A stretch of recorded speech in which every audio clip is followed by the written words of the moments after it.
Buenas tardes. El Instituto Colombiano de Derecho Tributario y Aduanero y la Universidad de los Andes les da una cordial bienvenida a la Mesa Redonda Aduanera y Tributaria, el valor probatorio de los peritajes en litigios de los precios de transferencia, valoración en aduanas y clasificación arancelaria.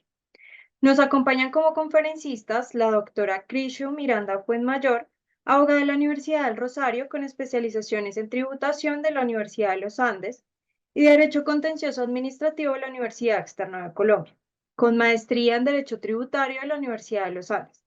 Asociada Senior en Martínez, Quintero, Mendoza, González Laguado y de la Rosa.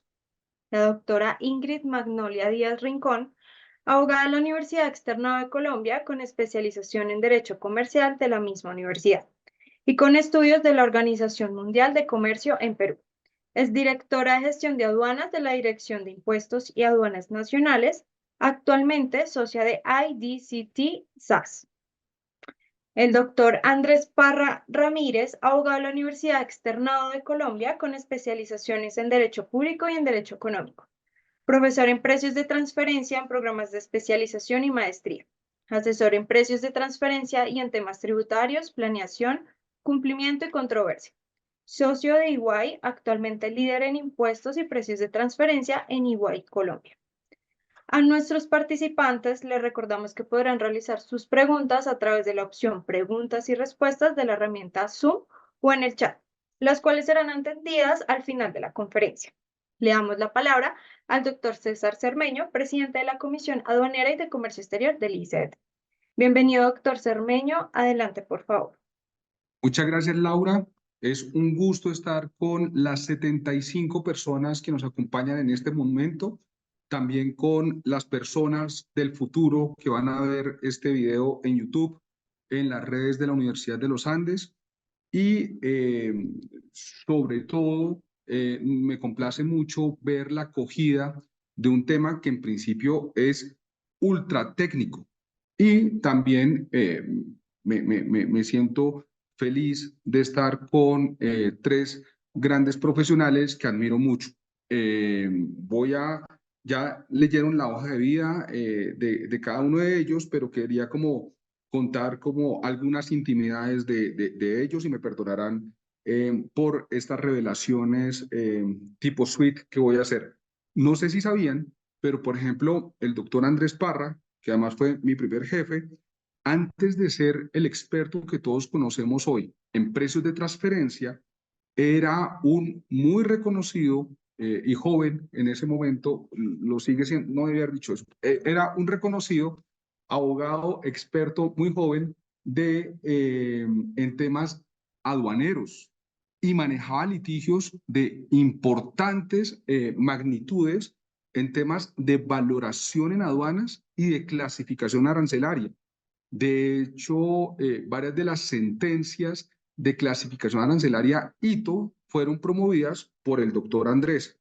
Entonces, creo que tenemos el privilegio de estar con un experto. Si el tema de clasificación arancelaria, valoración de aduanas y precio de transferencia son tres lenguajes, pues estamos con un políglota de las tres materias que vamos a hablar.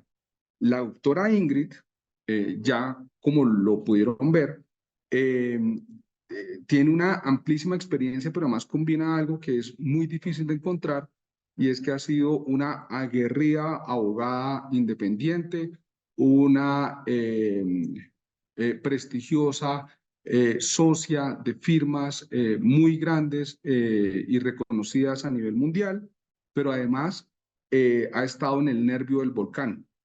Fue directora de aduanas nacionales y pues tuvo en sus manos, en su despacho, casos muy importantes, complejísimos de valoración en aduanas, normas de origen y clasificación arancelaria. Y la doctora Crishu Miranda eh, ha hecho uno de los aportes más significativos en la materia que hoy nos ocupa, porque su narrativa tributaria para graduarse de la maestría en tributación de la Universidad de los Andes fue o se relacionó sobre el tema de los peritajes en precios de transferencia. Yo creo que el aporte que ha hecho la doctora Crishu en su análisis, en la narrativa tributaria sobre precios de transferencia y peritajes, yo creo que es significativo y vale muchísimo la pena leer. El proceso, el libro se encuentra en edición por parte de la Universidad de los Andes y pronto lo podremos disfrutar y de verdad es un hito bibliográfico. El tema que y este tema es muy importante porque los abogados solemos echarle la culpa al lenguaje de los litigios. Es decir, por culpa del lenguaje es que hay litigios y hay toda una tradición de filosofía del derecho sobre cómo la textura abierta del lenguaje induce al conflicto, pero entonces, los tres temas que vamos a ver hoy son dignos de estudio porque hay tres metalenguajes que cuando uno mira sus fundamentos buscan simplificar, unificar y en el caso, por ejemplo, de la clasificación arancelaria, se crea en sentido estricto, un idioma que es científico, es objetivo, es casi matemático, y entonces uno diría, pues entonces ya superamos esa ambigüedad lingüística y no debería haber litigios, pero hay litigios y hay conflictos. Y eso me recuerda en el Manual de Escritura Jurídica de Diego López, como él dice, si bien el derecho posee una terminología especializada, dicho léxico no asegura por sí solo la precisión en el diálogo o en el argumento. Lo que causa la ambigüedad en el litigio no son las palabras, sino los intereses en pugna. Cuando hay un pleito, los abogados tienen suficientes estratégicas para introducir ambigüedad en la redacción más terminológica y precisa. Aún más, cuanto más técnica la redacción de un documento, más espacio para encontrar divergencias en su significado.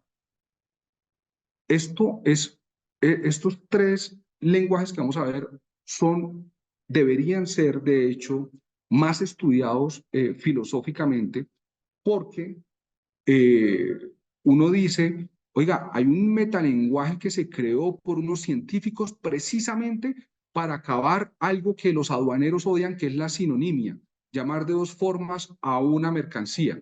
Y entonces no debería haber litigios. Y uno de los casos más importantes en Colombia es el del Ensure, del que van a hablar después. Y entonces uno diría,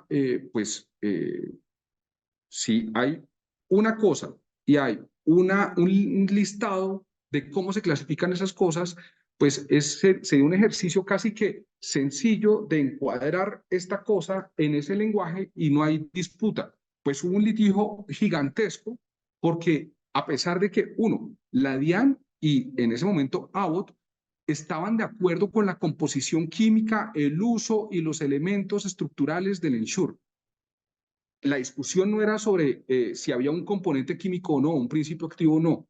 Y aún así, la DIAN lo clasificaba como alimento y el contribuyente o el importador lo clasificaba como medicamento.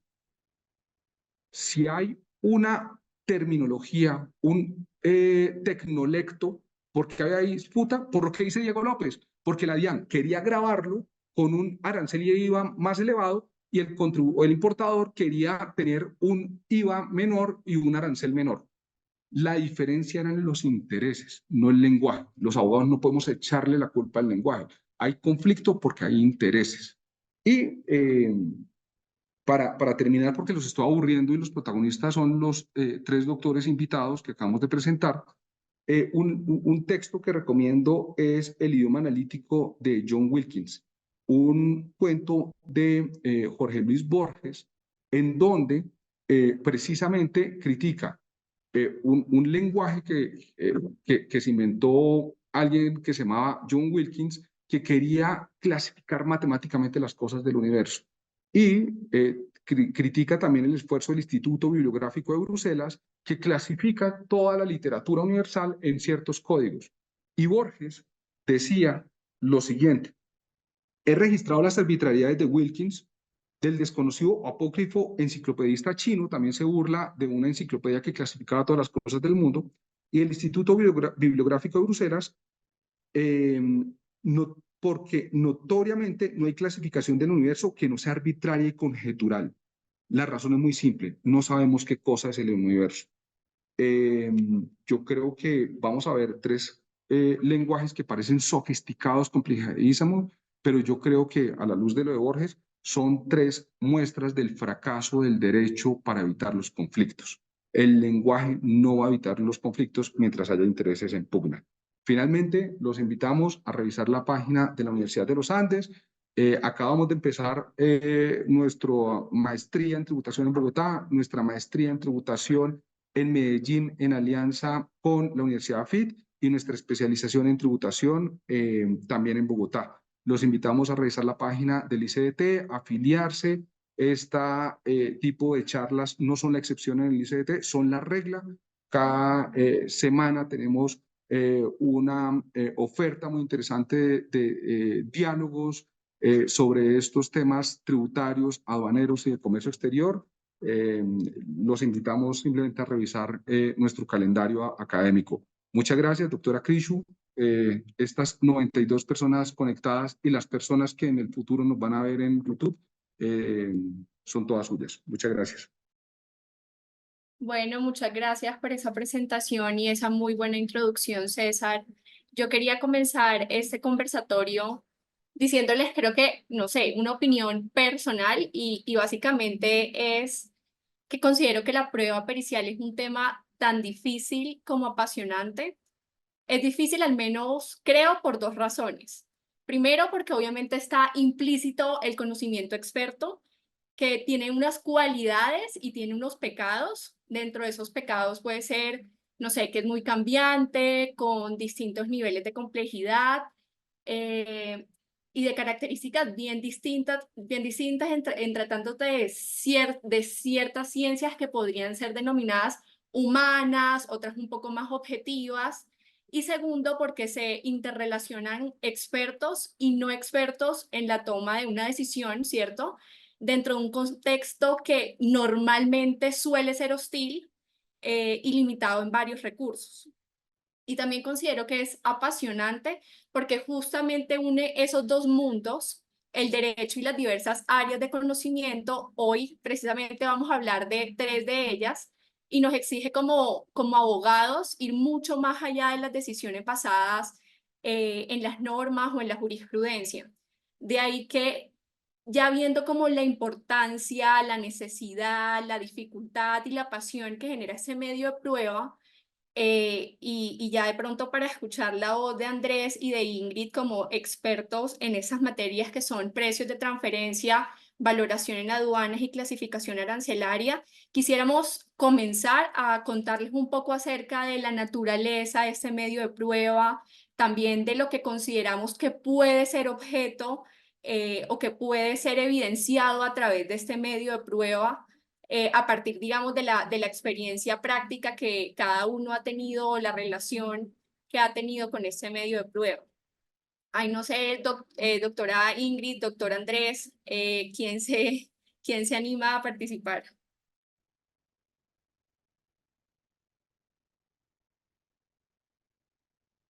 Andrés, hágale, arranquemos con Doctora precios Ingrid, por detrás. favor. Qué pena, Andrés. Ok, teniendo en cuenta las damas primero. Bueno, yo creo que aquí hay varias cosas por precisar. Digamos que la primera de ellas, sin lugar a dudas, es que desde el punto de vista legal aduanero, y el derecho aduanero no está por fuera del derecho, digámoslo así, que a veces pareciera que sí, pero no. Existe libertad probatoria. Y digamos que bajo ese presupuesto uno entendería que cualquier medio de prueba pues es válido para efectos de la demostración de los hechos que dan lugar a un litigio. Y en este punto yo creo que es necesario diferenciar los temas de valoración aduanera de los temas de clasificación arancelaria. Y yo arrancaría para empezar el diálogo con Andrés, que tuvo a su cargo uno de los temas de clasificación muy importantes en este país. Yo arrancaría por el tema de clasificación arancelaria. ¿Y por qué arrancaría sobre el tema de clasificación arancelaria? Perdón, antes de arrancar por el tema de clasificación, lo segundo que hay que decir es que tanto la valoración aduanera como la clasificación arancelaria son temas absolutamente técnicos que no necesariamente son absolutamente jurídicos. ¿Mm?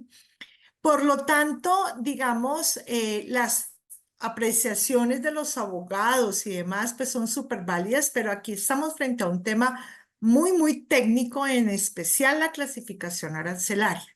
Entonces, digamos que aquí tenemos unos temas muy técnicos, de los cuales en una disputa tal vez y con todo el respeto por nuestra rama judicial, el que menos sabe de esos temas es el juez, porque no son temas que a diario estén. No es lo mismo un contrato, no es lo mismo un arrendamiento, etcétera, que un tema de clasificación arancelaria. Entonces, creo que eso es muy importante tenerlo en cuenta. Hay libertad probatoria, son temas absolutamente técnicos, y adicionalmente tenemos un tema que hay que resolver desde un punto de vista técnico-jurídico, que no necesariamente es de amplio conocimiento por la administración judicial. Lo cuarto que hay que decir es que yo, en mi experiencia, la verdad, salvo las pruebas de laboratorio, que son pruebas técnicas, no veo y no conozco que en la vía administrativa se haya aceptado medios de prueba diferentes a documentos. En realidad no hay testimonios, no hay peritaje, vuelvo y digo, salvo el tema de la prueba del laboratorio. Pero en general no es muy común en la administración de aduanas que se acepten medios de prueba diferentes a, vuelvo y repito, la contabilidad, los estados financieros, las operaciones comerciales. Entonces, digamos que esas son como unas premisas, así que yo empezaría por simplemente encauzar esta conferencia en lo que a mí respecta al tema judicial. En lo que tiene que ver con la jurisdicción contencioso administrativa, pues creo que en estos dos temas vamos a arrancar ahí sí por la clasificación arancelaria. Porque si bien es cierto, la Organización Mundial estableció un código arancelario, un sistema arancelario, también es cierto que en la medida en que existen en el mercado productos y sus diferentes reglas de clasificación, también es cierto que no son absolutas. Y sí, es verdad, como lo decía César, un producto solamente puede ser clasificado por una partida arancelaria. Pero también es cierto que existen condiciones técnicas, químicas, que por sutiles que sean, pueden dar lugar a que un producto sea clasificado por una subpartida arancelaria o no, o por otra subpartida arancelaria. Y esto en la medida en que la subpartida arancelaria no solamente permite la abreviación del tipo de mercancía que estamos trayendo, sino los impuestos, permisos, licencias, autorizaciones, vistos buenos que debe tener el producto, pues obviamente el tema de clasificación arancelaria juega un papel absolutamente importante en el proceso de desaduanamiento aduanero. Dicho lo anterior, pues obviamente existen casos en los cuales una mercancía puede tener esas condiciones de que el administrado considera que está clasificada por una partida arancelaria y la administración aduanera considera que está clasificada por otra partida arancelaria. Y aquí el tema no es en sí mismo el número de la partida, hablemoslo de una manera muy simplista. Aquí realmente el tema es la característica del producto, que hace que el administrado lo clasifique por un lado y que la administración lo clasifique por otro, ¿verdad? Entonces, ahí es donde empieza a jugar un papel muy importante la prueba pericial, porque no nos podemos quedar en la argumentación técnica del administrado frente a la argumentación técnica de la administración y dejar que un juez que muy seguramente no sabe de química, de física, de composición químico-física, que no sabe de cierto tipo de condiciones técnicas de mercancías, maquinaria, etcétera, pues tome una decisión en derecho, porque pues hay que ayudarle. a la administración judicial. Y ahí juega un papel importante el perito técnico. Y en ese punto también es importante mencionar que tal vez los jueces no necesitan un abogado que dirima si el Ensure es un medicamento o es un alimento, como es el caso que tuvo el doctor Andrés, que manejó el doctor Andrés. Ahí lo que se necesita tal vez es un perito químico que pueda llegar a la conclusión de que un producto es un alimento o es un medicamento y ya el juez resolverá con la argumentación de ambas partes por cuál de las dos subpartidas arancelaria cree que debe estar clasificado el bien. Entonces yo arrancaría porque el perito no va a definir una clasificación arancelaria, sino va a determinar las características técnicas de una mercancía cuya clasificación arancelaria está siendo objeto de discusión. Entonces no sé, Andrés, si tú quieres agregar algo ahí. Gracias, Ingrid. Y bueno, primero que todo, buenas tardes a todos. Igualmente es un gusto compartir con ustedes ahora 103 personas y las que en el futuro nos mirarán, como decía el doctor Cermeño. Muchas gracias al Instituto por la participación, a Crishu por esta invitación y el ejercicio de la moderación, a la doctora Ingrid y por supuesto al doctor Cermeño por esas palabras inmerecidas que me dedicó. Yo tal vez lo primero, y un poco para introducir el tema, lo primero que tal vez comentaría es, haría dos contrastes y voy a hablar un pequeño tema de precios de transferencia. En este momento, de acuerdo al inventario que tenemos, hay aproximadamente unas 80 sentencias de precios de transferencia de Consejo de Estado, un número aproximado. Buena parte de ellas están versadas, sobre todo en los primeros años, a partir del año 2012, a temas de naturaleza formal. ¿Quién está obligado? Si hay sanciones asociadas al cumplimiento de los deberes. Es un número importante. Pero del resto, y ahí no tengo la estadística perfecta, les puedo decir que tenemos registradas 18 sentencias en las cuales existe un pronunciamiento sobre peritajes. En 18 de esas sentencias, algunos aceptan, los otros no, se han presentado peritajes y al menos en un caso un concepto denominado testigo experto, en el que el peritazgo ha sido parte de la evaluación que se realizó, no necesariamente aceptado, no necesariamente tomado en cuenta o desvirtuado. Y quiero un poco comenzar por esto, primero solamente para radicar la importancia y la dinámica que está cogiendo la prueba pericial en los litigios de precios de transferencia. Pero dando este dato curioso solamente para enmarcar la conversación, creo que a donde tenemos que ir primero es, ¿qué es el peritaje? ¿O qué se prueba con el peritaje? Y recordemos primero que es una prueba. Y las pruebas, pues, evidencian o dan a certeza o pretenden buscar convicción sobre hechos. Y agrego hechos no jurídicos.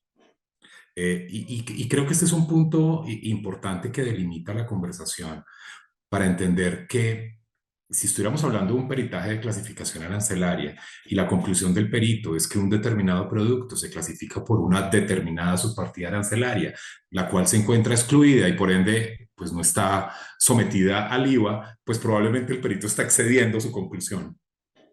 Porque concuerdo con la doctora Ingrid que hay todo un conjunto de elementos técnicos que debe como tal valorarse, que no necesariamente el juez es experto en ellos, y en gracia de discusión, digamos que los abogados tampoco. Probablemente definir si un medicamento, si un determinado producto tiene propiedades fitosanitarias y terapéuticas, o si un determinado producto tiene, para poder ser calificado como medicamento, o si un determinado producto tiene anticuerpos de naturaleza monoclonal que lo llevan a ser de una determinada clasificación arancelaria, pues eso eventualmente requiere una evaluación por parte de un experto. Seguramente la administración tributaria tiene, o en este caso la aduanera, tiene sus propios expertos y sus propios laboratorios, pero en el ejercicio de la contradicción bien podría convocarse o solicitarse una prueba pericial o aportarse como un peritaje por cualquiera de las partes. Pero a donde voy es, hay todo un conjunto de cuerpos normativos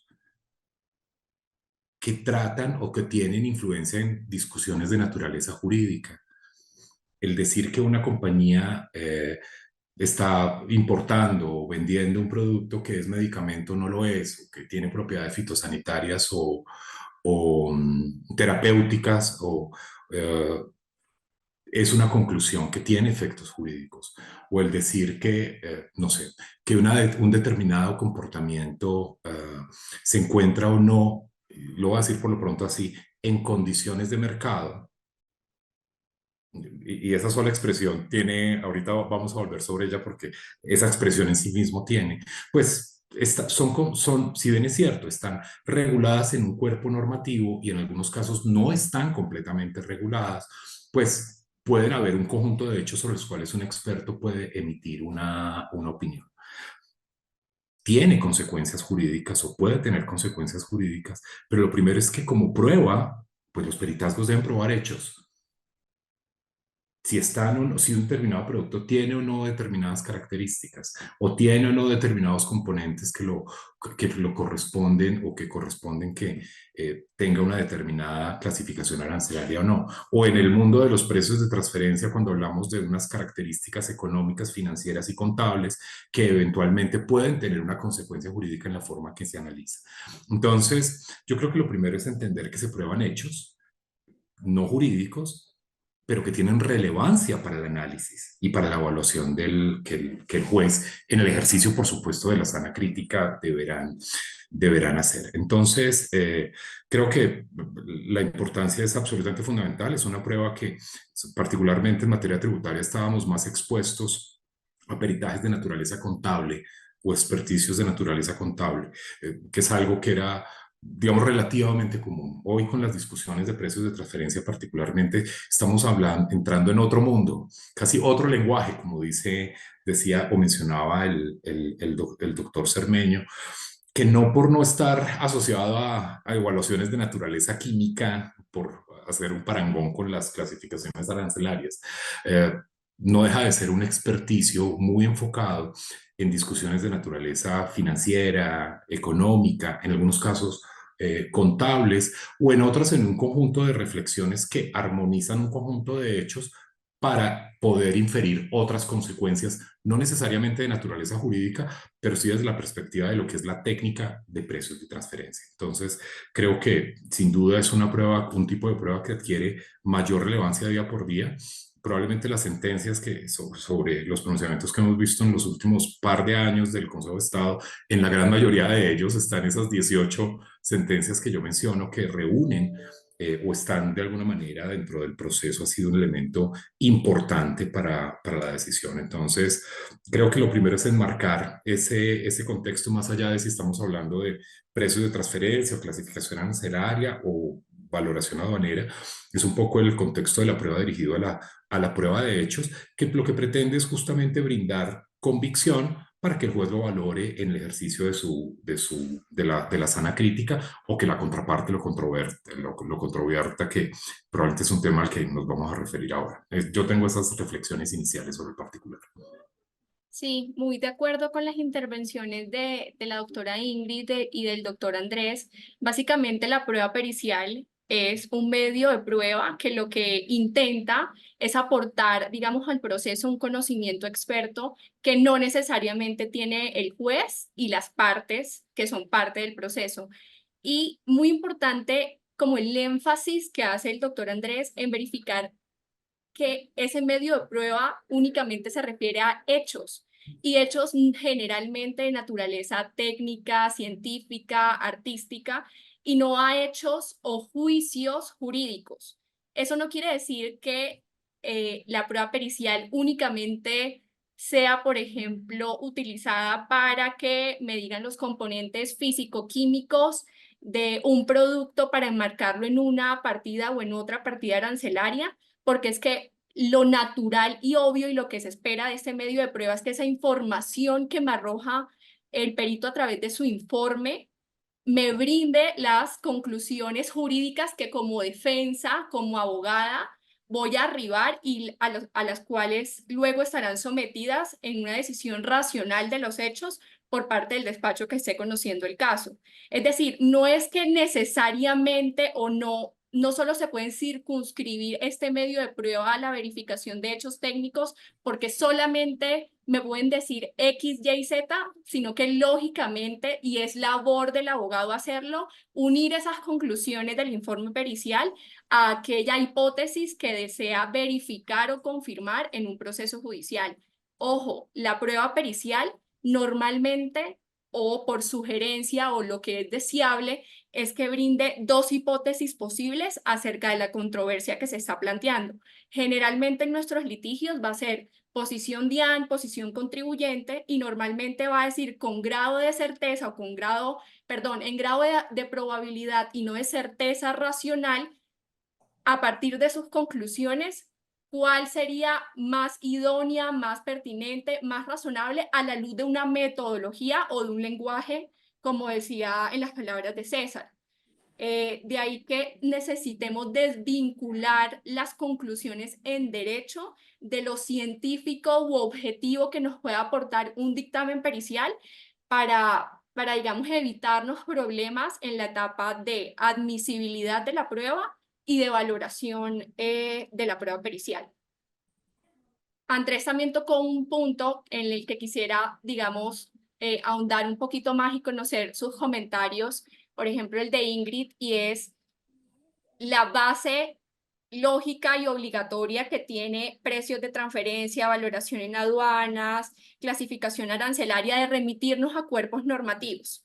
Y de ahí las equivocadas decisiones en las cuales sí un dictamen pericial se refiere a ese cuerpo normativo o tiene como sustento ese cuerpo normativo, necesariamente cualquier cosa que concluya va a ser un asunto de derecho. Y ya sabemos para dónde va unir una conclusión de un peritaje a un asunto de derecho, y es básicamente restarle valor probatorio. ¿Eso qué quiere decir? Que ya la prueba pericial que yo estoy aportando no me la van a medir con el mismo rasero o con el mismo peso, sino que simplemente va a ser tomada como una alegación de parte. Ahí por eso les pregunto a ustedes en su práctica si han tenido la oportunidad de revisar estas sentencias en donde dicen, no, pues el perito se está refiriendo solamente a directrices de la OCDE, las directrices de la OCDE son un criterio auxiliar y también fueron alegados o fueron utilizados como base en el sustento del argumento del abogado, y por tanto eso es una conclusión en derecho. O que, por ejemplo, digan en aduanas, la valoración o la clasificación arancelaria de si el producto era medicamento o un alimento, es una conclusión en derecho, teniendo en cuenta que se ciñe según las metodologías planteadas en el régimen aduanero, en el decreto tal y tal. Es decir, solo por la mera referencia a un cuerpo normativo, ¿consideran ustedes que deberían calificar al dictamen pericial como un asunto de derecho, o en efecto darle el valor probatorio a este tipo de prueba?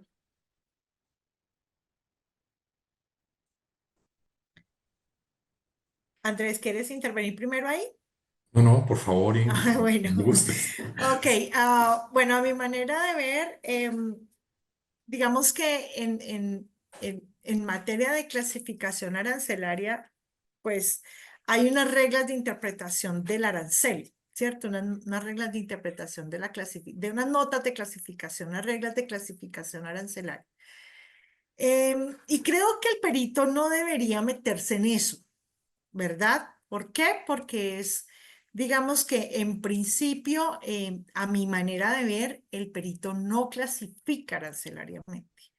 Él da todo el bagaje, todo el sustento técnico, de uso, de utilización, etcétera, que pudiera en un momento determinado ayudar a una clasificación arancelaria. Pero suponiendo que el perito decide o dice, mire, este producto es un medicamento y por lo tanto se ajusta al hecho de que en las normas de clasificación arancelaria, la aplicación de la regla A, de la regla B, etcétera, etcétera, sí, es un medicamento y debería ir por tal partida arancelaria, ¿verdad? Creo que ahí el tema de la prueba pericial, por ejemplo, eso pasa con el laboratorio. El laboratorio de aduanas cuando la administración aduanera acude al laboratorio de aduanas, porque los inspectores no son expertos en clasificación, no en clasificación, sino en el análisis de la mercancía. Se toman las muestras y se manda al laboratorio de aduanas. El laboratorio de aduanas hace todo un análisis del producto y llega a una decisión de clasificación arancelaria que instruye a la administración en cómo juzgar un proceso de clasificación arancelaria. Y si tú no estás de acuerdo, te dan una segunda opción, que es una segunda prueba de laboratorio.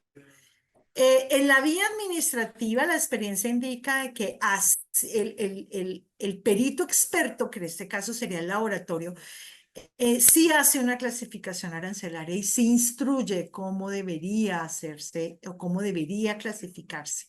Y es así como las personas que trabajan en el laboratorio conocen el tema de arancel.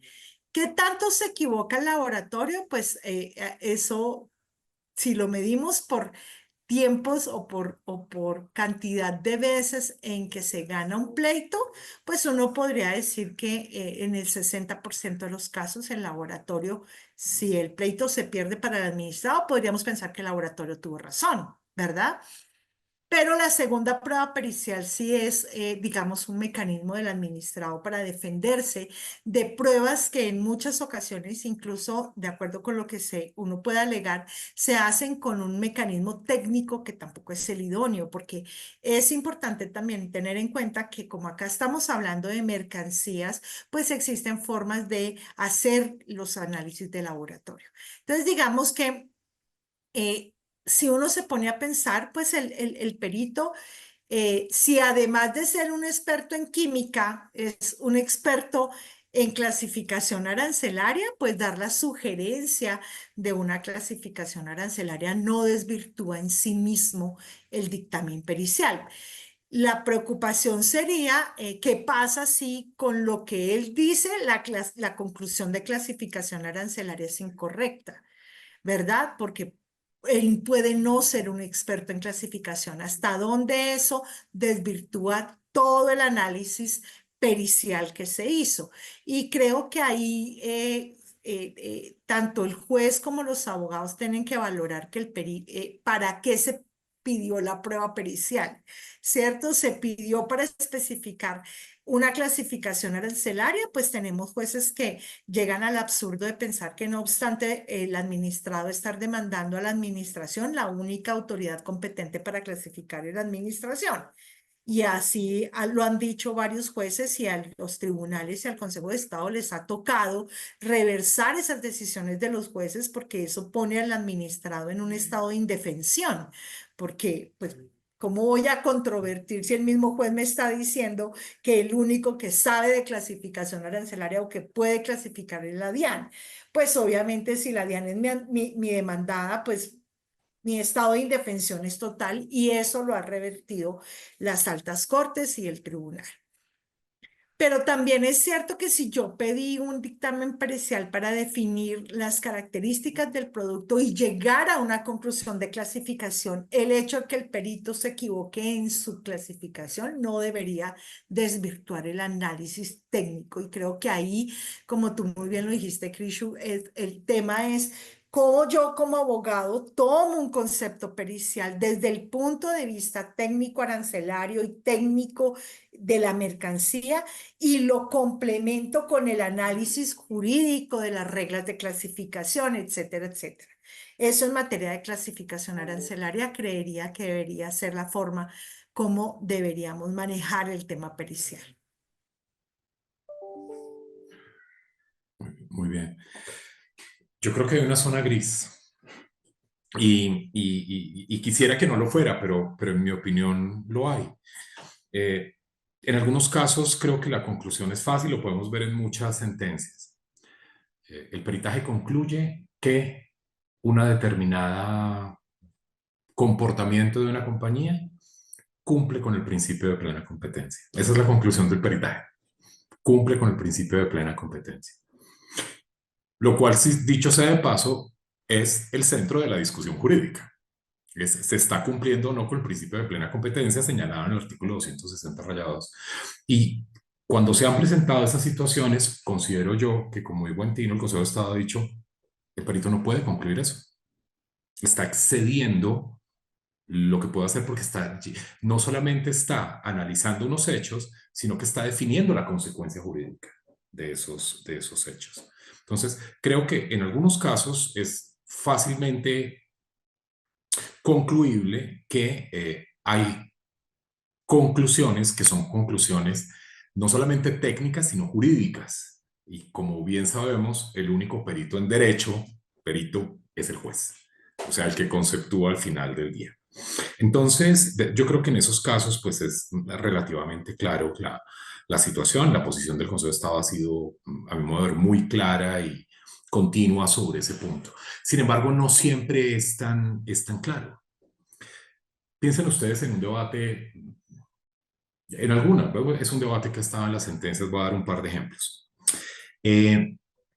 Una compañía tiene una situación de naturaleza extraordinaria derivado de una crisis económica que afrontaron sus clientes. La crisis económica que tienen los clientes de esta compañía se traduce en que tiene una enorme provisión de cuentas por cobrar.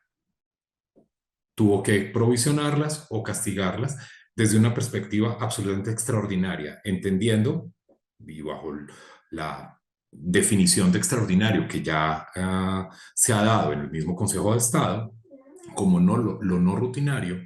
Entonces, el punto sería, ¿esto representa un ajuste de comparabilidad? ¿Es válido? ¿Es realmente una situación extraordinaria?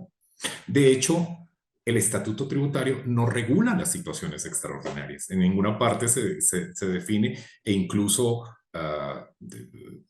fue necesaria en algunas sentencias del Consejo de Estado sobre este punto, tal vez comenzando en el 2018, para aclarar un poquito el concepto de la extraordinariedad. Se presenta un perito que dice, oiga, más allá de los precios de transferencia, porque no hay ninguna oposición sobre eso, el perito analiza y evalúa si es que realmente hay una situación extraordinaria.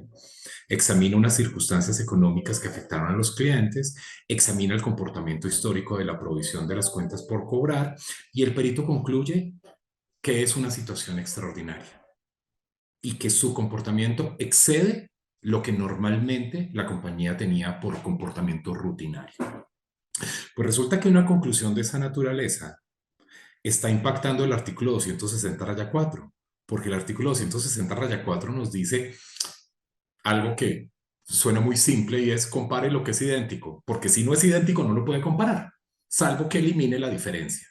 Y para ello aplique ajustes de naturaleza técnica, económica, financiera y contable. Y digo yo, cuando nos dice económica, financiera y contable, sin regular cuáles son, pues nada más y nada menos que se trajo a cualquier ajuste de comparabilidad toda la ciencia económica, toda la ciencia financiera y toda la ciencia contable, que aparece en toda la multitud y enorme pluralidad de situaciones que pueden abordar una compañía en su comportamiento en el mercado. Entonces, en el caso de esta sentencia, tal vez del año 23, se aceptó ese peritazgo, también fue alegado por las partes. En la sentencia se entiende como el juez en su valoración del peritazgo considera que esa opinión reafirma o prueba los hechos que se estaban alegando como parte, pero fíjense ustedes que realmente lo que se está definiendo es un elemento jurídico. El elemento jurídico es el 260-4. Si hay diferencias, ajústelas. Y si no las puede ajustar, elimine ese comparable. Creo que en algunos casos puede haber una línea gris. El perito en este caso no concluyó si hay precios si hay cumplimiento o no del principio de plena competencia.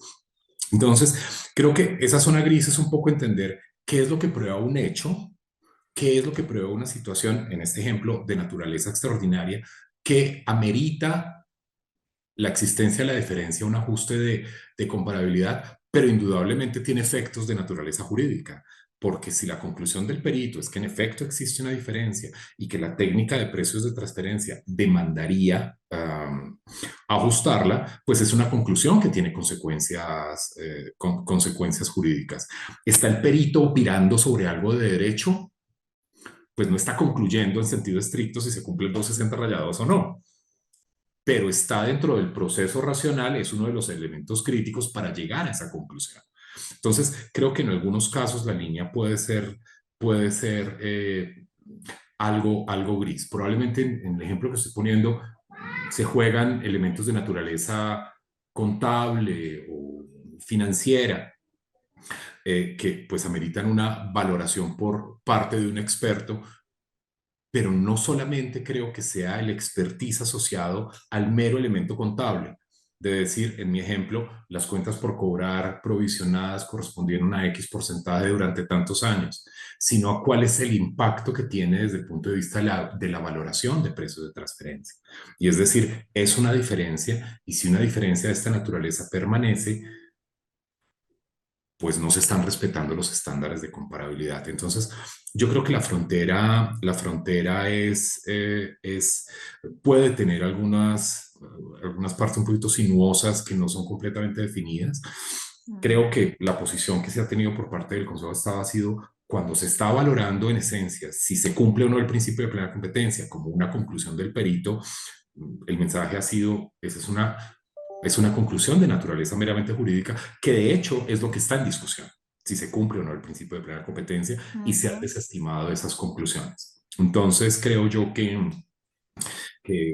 como mencionaba, la frontera puede tener algunos limitantes, o más que limitantes, puede tener algunas zonas un poco menos grises, porque en cualquier caso, creo yo que en general, digamos, todo peritazgo puede tener o rondar por esa vía. Piensen ustedes en las reglas para construir un puente, que está en un elemento normativo. No es un tema químico, es un ingeniero el que tiene que conceptuar si se respetó o no. Pero cuando se dice que esto debe tener determinado contenido de acero, y asumamos que es una regla técnica de construcción de puentes, de lo cual no tengo absolutamente ningún tipo de idea, esto es una situación meramente hipotética, y el perito concluye que sí tiene un determinado contenido y que cumple la regla técnica XX, pregunta, ¿el perito está conceptuando sobre un aspecto jurídico? ¿O está opinando sobre un aspecto técnico que a su vez es referido por un cuerpo normativo? En algunos casos más detallados, en otros menos detallados. Y el ejemplo típico en precios de transferencia es cuando nos dice, pues compare el margen de utilidad bruta, es ventas menos costos de utilidad bruta. Ok, pero en algunos casos cuando nos dice aplique ajustes de comparabilidad que pueden estar basados en toda la ciencia contable, en toda la ciencia financiera y en toda la ciencia económica, no podemos decir que opinar sobre un aspecto, en mi ejemplo de ajustes de comparabilidad de naturaleza financiera, económica o contable, sea una opinión de derecho, así tenga consecuencias jurídicas. Porque creo que eso podría terminar, digamos, frustrando o recortando o casi mutilando mucho la capacidad probatoria de un experto y del propio peritazgo. En ese punto yo quisiera, digamos, mirar el tema de valoración aduanera porque creo que es el que más se ajusta al ejemplo que está teniendo Andrés, porque el tema de clasificación arancelaria es como muy técnico, pero el tema de valoración aduanera, por ejemplo, cuando uno habla del método de valoración de mercancías idénticas o similares, el que un perito pueda llegar a decir, mire, esta mercancía es idéntica a esta otra, ¿cierto? O es similar a esta otra porque tienen comparabilidad, porque tienen intercambio, porque en el mercado se comportan de esta u otra manera, pues sí o sí va a tener un efecto en materia de valoración aduanera y sí o sí va a tocar las normas de valoración aduanera, porque si a un empresario o a un declarante le desconocen el método de valor de transacción y le hacen un estudio de valor o una sanción basada en la aplicación de métodos subsidiarios como el de mercancía idéntica o similar, pues el que el perito llegue a la conclusión de que la mercancía objeto de valoración frente a la mercancía que está revisando contra la cual la DIAN la está comparando es idéntica o similar, sí o sí va a generar un efecto jurídico. Y es porque el perito sí se va a tener que pronunciar sobre las condiciones que establece el acuerdo de valoración, cuándo se puede entender como una mercancía idéntica o cuándo se puede entender como una mercancía similar. Y eso no hace que su peritazgo sea un alegato jurídico, eso hace que su peritazgo tenga un fundamento técnico que puede ser químico, físico o jurídico, ¿sí? Entonces, digamos que En esos puntos sí, como muy bien lo dice Andrés, en materia de valoración aduanera sí es más fácil moverse entre lo jurídico, el estudio que se está haciendo por parte del perito, y eso no desvirtuaría la eficacia el análisis que debería hacer un juez, siempre y cuando el análisis que podría hacer el juez al momento del peritaje. A la final, todo peritaje va a tener una consecuencia jurídica para Claro, alguna de las dos partes. claro, a ese punto iba y es que, ¿qué sentido tendría el análisis o la verificación de un hecho técnico si es que esa verificación no nos va a ayudar a corroborar una hipótesis jurídica que va a tener efectos jurídicos? Es decir, nadie va a aportar una prueba en donde en efecto esa prueba no ayude a corroborar su hipótesis y en todo caso, si no llegase a tener un efecto jurídico, pues no cumpliría con los requisitos de prueba pertinente, conducente y útil. Es decir, ya, o sea, ya llegaríamos a ese punto de ser tan objetivos, tan científicos en la prueba, que literalmente le quitaríamos toda la ayuda o todo lo que es, todo el objetivo de aportar precisamente este tipo de pruebas para corroborar la hipótesis del contribuyente o de la DIAN. Y ya hablando un poco de los cuestionamientos que normalmente vemos en la práctica a este medio de prueba, y también sabemos que parte de la doctrina y de la jurisprudencia han comentado acerca del, no sé, de la calificación de esta prueba como una prueba reina, como una prueba sofisticada, como la prueba con mayor valor probatorio. Y de ahí que muchos abogados, digamos, han iniciado y desarrollado la tesis de no, simplemente el abogado de la contraparte no puede contradecir el dictamen pericial que estoy aportando de parte porque no tiene los conocimientos técnicos, la experiencia, X, Y, Z para alguna u otra forma de desacreditar la validez de las conclusiones del dictamen. De ahí que sería interesante escuchar las opiniones de ustedes dos acerca de la posibilidad real que existe en un litigio de controvertir como abogados las conclusiones de un peritaje o si consideran que debe ser aportado necesariamente un peritaje de refutación al proceso para desacreditar o cuestionar o solicitar aclaraciones acerca o frente a las conclusiones del perito.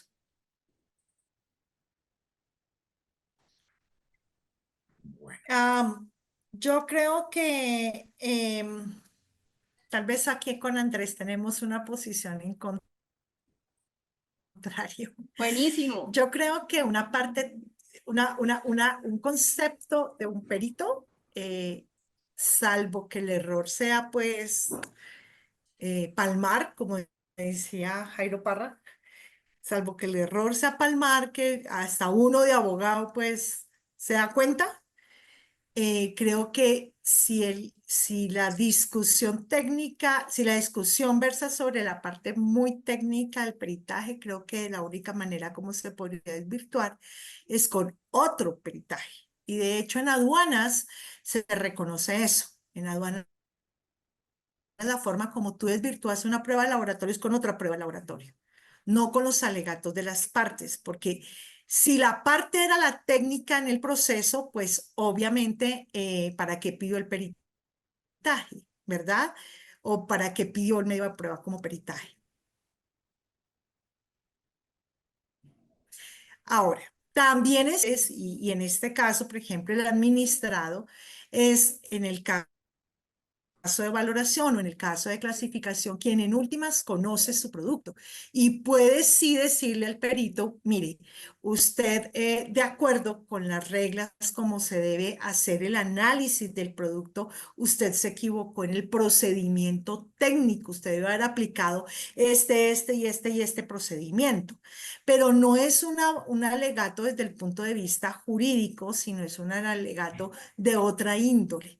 Y sí, yo sí creo que, salvo que en los casos en los que el perito ha cometido errores en por ejemplo, la forma como hizo las pruebas jurídicas, la prueba técnica, en la forma como desarrolló el proceso, pues sí la parte puede discutirla, pero ya si todo está razonablemente bien, digamos, la prueba, el procedimiento estuvo bien. El hecho de que a mí no me haya gustado cómo apareció el perito o los resultados de la prueba pericial, pues creo que puede ser un poco más difícil desde el punto de vista del abogado o el administrado entrar a discutir el peritaje sin otro peritaje que lo contradiga. Okay. Sí, sí, digamos que tal vez lo primero es qué dice el Código General del Proceso, ¿no? Entonces, el código nos dice 3 cosas, o 4. Lo primero es que un peritaje se controvierte con otro peritaje, o en audiencia, si se quiere controvertir, la contraparte puede interrogar al perito y controvertir el peritaje, o 3, que puede hacer ambos, ¿no? Eso es lo formal. Pero hay un elemento adicional y es la sana crítica del juez. El juez no está obligado a seguir el peritaje. De acuerdo. Y un ejemplo claro y en precio de transferencia de un caso relativamente reciente, interesante sobre eso, donde el juez admitió parte del peritaje, pero tuvo su propia opinión. El centro de la controversia era si podía predicarse un ajuste de comparabilidad asociado a intangibles. En un comparable correspondía a amortización de intangibles propios y en la parte analizada correspondía a pago de regalías. Ambos conceptos, económicamente hablando, reflejan la explotación del intangible. En un caso no es mío, pago regalías, en el otro caso es mío y lo que hago es amortizar ese intangible. El perito asimiló los dos conceptos. Desde el punto de vista económico, consideró que ambos conceptos podían ser económicamente similares a la explotación. Esa fue la opinión del perito y ameritaba como tal una determinada ajuste de comparabilidad. Esa fue la posición del perito, entre otros aspectos que se ventilaron allí. El Consejo de Estado valoró y tomó su propia posición y consideró que esa no era una asimilación plausible. Considero que esa no era. Entonces, yo creo que el juez puede valorar y tiene toda la libertad para hacerlo, entender o aceptar o no el peritaje, las contrapartes para objetarlo, pero también creo que la primera forma de objetar un componente eminentemente técnico es a través de la misma técnica. Y si estamos hablando de que un perito está probando hechos, o en este caso va un poco más allá, porque determina que de un conjunto de hechos se derivan ciertos elementos que la técnica demanda, que es donde está la frontera gris, pues el perito lo que debería, perdón, la contraparte lo que debería hacer es objetarlo a través de los mecanismos que le brinda la ley. Otro peritaje, eventualmente argumentos de parte, con a mi modo de ver, claridad que los argumentos de parte, hablando de una técnica donde un perito experto está dando una opinión, probablemente el mejor mecanismo para objetarlo es a través de otra opinión técnica. Claro, en algunos casos podemos ver hechos notorios, ¿no? Si un perito parte de la base de que hay un determinado comportamiento de un producto en el mercado y el hecho notorio es que es otro, pues eventualmente con un argumento de parte, con las debidas pruebas, podría controvertirse. Pero en principio, si estamos hablando de la técnica, y aquí quiero hacer una claridad, tan técnica es la aproximación de valoración de un elemento de naturaleza química que tiene que pasar por un laboratorio, como la valoración de aspectos económicos, financieros o contables. Cada uno en su propio campo de experticio. Probablemente en materia tributaria estamos más acostumbrados a tener una profunda y muy cercana interacción con todos los aspectos contables, un poco menos con los financieros y al menos históricamente menos con los económicos, pero hoy en día es un punto de gran relevancia. Entonces, yo creo que ese proceso de controversia y de controvertir la prueba es válido a través de todos los mecanismos, pero también tiendo a pensar que salvo que existan hechos notorios, la forma de controvertir un peritaje no es solamente con argumentos de parte. El juez en su libertad de sana y en el ejercicio de la sana crítica podrá, por supuesto, valorar el peritaje y considerarlo o argumentar por qué razón no lo considera. Entonces, creo que esos son los elementos para hacer una controversia alrededor de lo que es un peritaje o cómo en efecto debe ser objetado. Ahí Andrés resalta algo muy importante y es que una ciencia no deja de ser ciencia por su carácter objetivo o subjetivo. Normalmente se llega a tildar, digamos, el régimen de precios de transferencia como una ciencia, podría incluso en la literatura como inglesa le dicen ciencia basura, porque está abierta a demasiadas interpretaciones, a demasiado subjetivismo, es una ciencia calificada como ciencia humana, entonces es aún más susceptible de error judicial en caso de valoraciones indebidas de peritajes aportados. Y de ahí que yo sí creo absolutamente necesario mejorar nuestras prácticas de confrontación de la prueba pericial, porque es que si no mejoramos esa etapa de confrontación de la prueba pericial, la que se va a ver perjudicada es la etapa de valoración.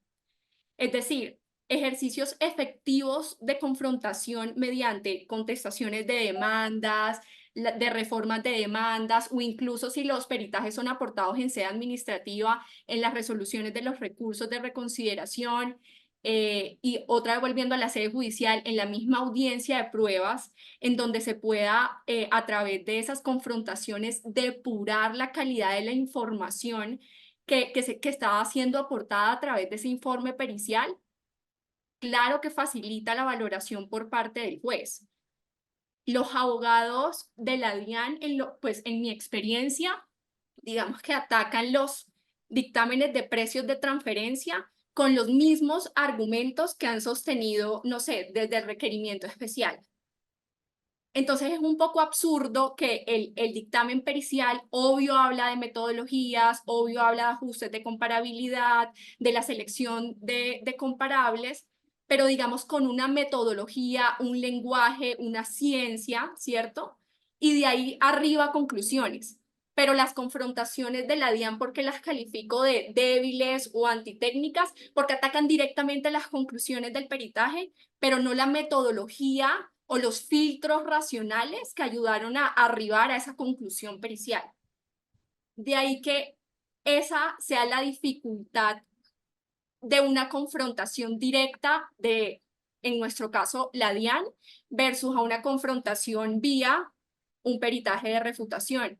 Sin embargo, y quisiera resaltar este punto porque creo que es demasiado relevante en la práctica judicial, y es, imagínense el escenario en donde las pruebas periciales pasaran derecho, y perdónenme la expresión, sin una sola confrontación. Eso significaría o daría a una presunción, y es que prácticamente la prueba es infalible, es perfecta, y claro que tan no lo son, y precisamente incluso las pruebas de laboratorios que hablaba la doctora Ingrid, tan son infalibles y tienen limitaciones que necesariamente necesitan de un experto en ese área de conocimiento que venga a aclarar ciertos hechos técnicos para precisamente poder tener una decisión racional acerca de esos hechos.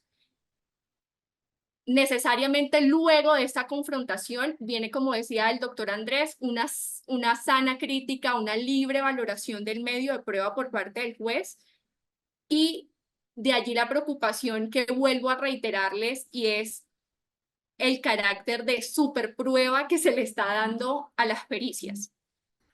Y casi que los únicos cuestionamientos, o la mayoría de los cuestionamientos que se le está haciendo a la prueba pericial por parte de, sea la DIAN o sea el contribuyente, que normalmente son los contribuyentes los que aportamos ese medio de prueba, yo creo que por falta de recursos en la administración, es precisamente frente a la calidad del experto. Vemos en nuestros procesos judiciales que atacan, por ejemplo, a peritos expertos en precios de transferencia por su calidad de abogado. O, por ejemplo, porque no tiene, en muchas ocasiones dicen porque no tienen los estudios y las credenciales suficientes, cuando sabemos que no hay una carrera de pregrado de precios de transferencia o de valoración en aduanas o de clasificación arancelaria. Y se alejan del estudio verdaderamente importante, que es la calidad de la información que está en el dictamen pericial. Es decir, la conclusión y mi preocupación, y creo que sería valiosísimo si ustedes pueden comentar acerca de sus apreciaciones, es, oigan, en serio debemos mejorar nuestra práctica pericial mirando con más celo la calidad de las conclusiones, de la metodología, de la información, de la contrastabilidad y el control intersubjetivo que se puede hacer frente a todas las apreciaciones del dictamen y cómo se formó, versus a la mala práctica de enfocarnos en si el perito es experto o no es experto, o dónde estudió o cuántos años de experiencia tiene. Claro que eso es importante, pero eso será objeto del primer filtro, que es la admisibilidad de la prueba pericial. Pero ya en tratándose de la confrontación, de la valoración de la prueba para una decisión racional acerca de los hechos, pues considero que lo más importante es hacer el filtro de la calidad de esa información. Si la doctora Ingrid me permite, comienzo por unos comentarios.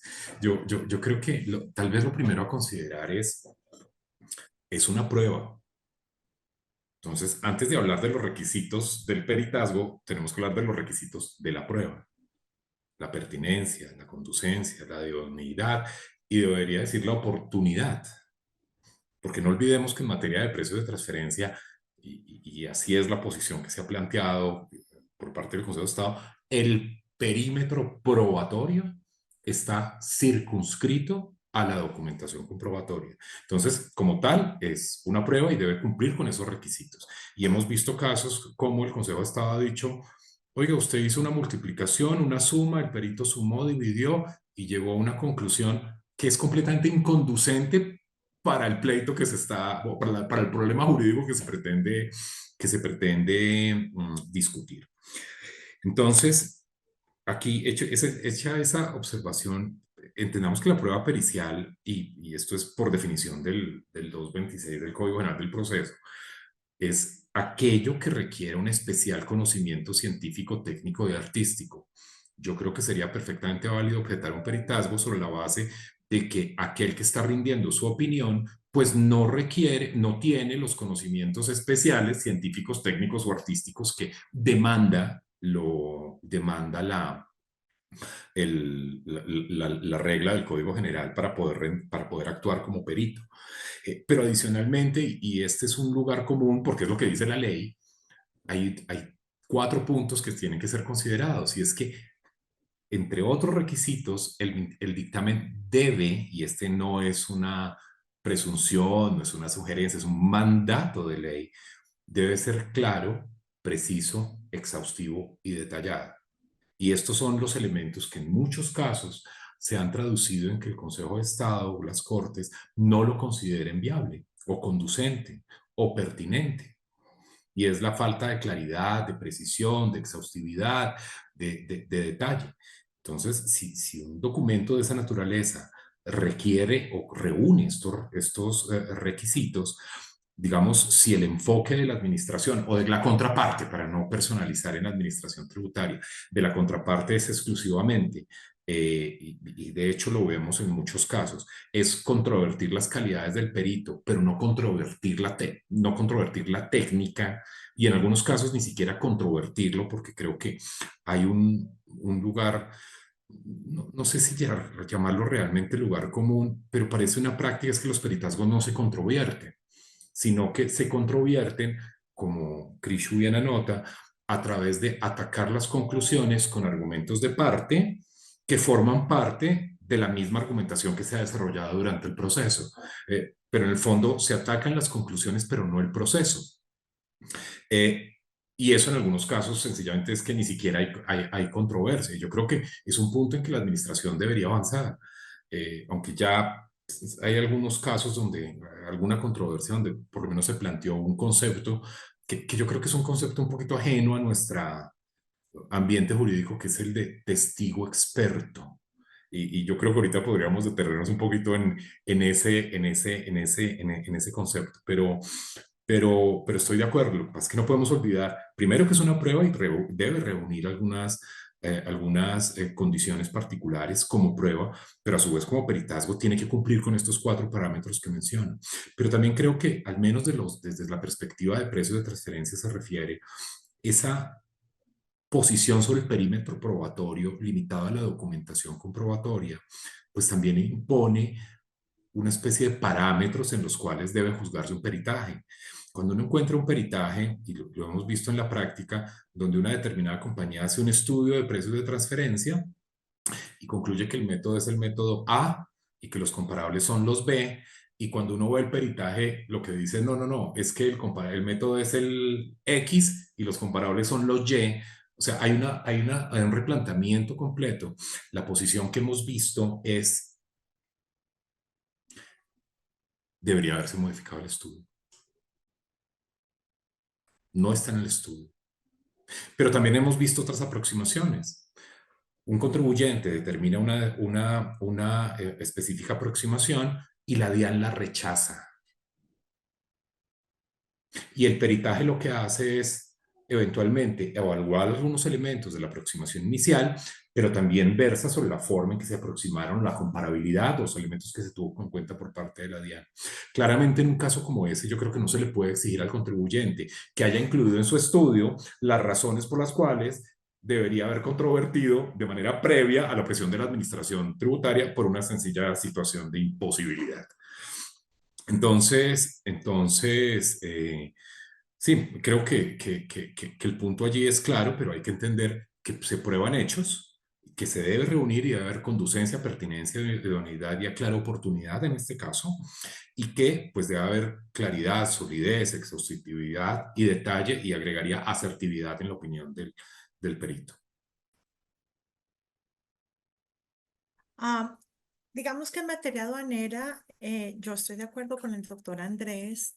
El perito sí debe ser una persona idónea para dictar un peritaje. Es cierto que no existen carreras de valoración, de clasificación arancelaria, pero también es cierto, o de precios de transferencia, pero también es cierto que, pues sí, por ejemplo, dependiendo de los hechos que se van a aprobar con el peritaje, pues sí existen carreras afines. Está lo económico, lo financiero, lo contable, lo químico, lo físico. Entonces, digamos que en ese punto creo que sí es válido el que se controvierte una idoneidad, pero también es cierto que, ¿qué pasa si el perito no es que tenga los mejores cartones, pero su opinión fue buena? Buena no en el sentido de que haya sido favorable para el que la solicitó, sino técnicamente buena. Creo que ahí debe haber una discusión más de fondo, y es si el perito es, no necesariamente es lo más técnico, pero su análisis de peritaje fue bueno, pues le tocará al juez, dentro de los procesos de valoración aduanera, determinar qué tanto valor probatorio le va a dar a ese peritaje.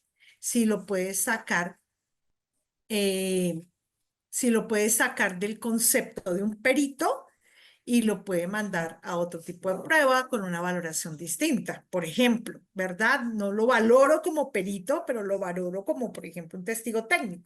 Poner un ejemplo. Voy a poner una cosa así.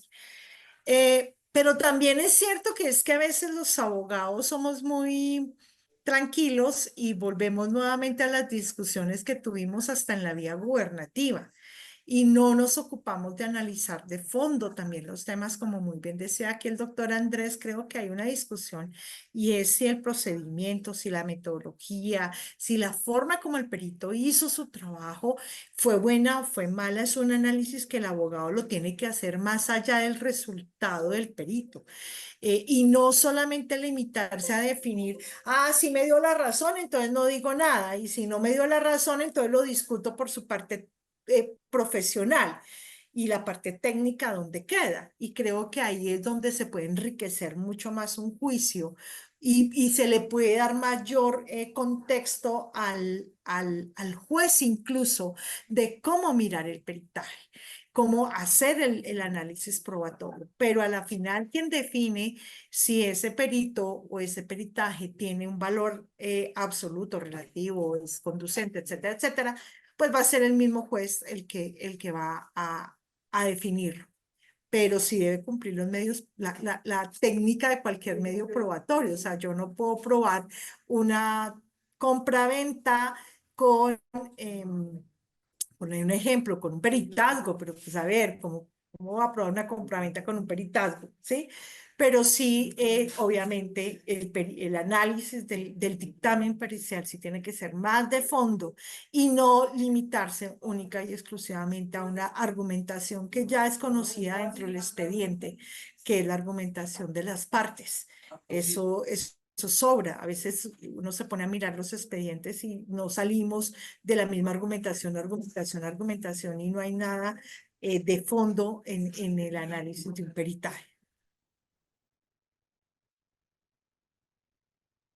De acuerdo con sus dos intervenciones, y yo creo que podemos rescatar entonces que las tres personas que estamos acá dando esta conversación, y es definitivamente que hay unos presupuestos mínimos, ¿cierto?, que debe tener todo informe pericial, que muy bien, como dice Andrés, todos podemos leer el artículo 226 y esos son los requisitos mínimos, ¿cierto? Acreditar la experiencia, acreditar qué método se está usando, si es el que generalmente se utiliza en esa ciencia o en esa práctica, cuántos peritajes ha rendido en tantos años.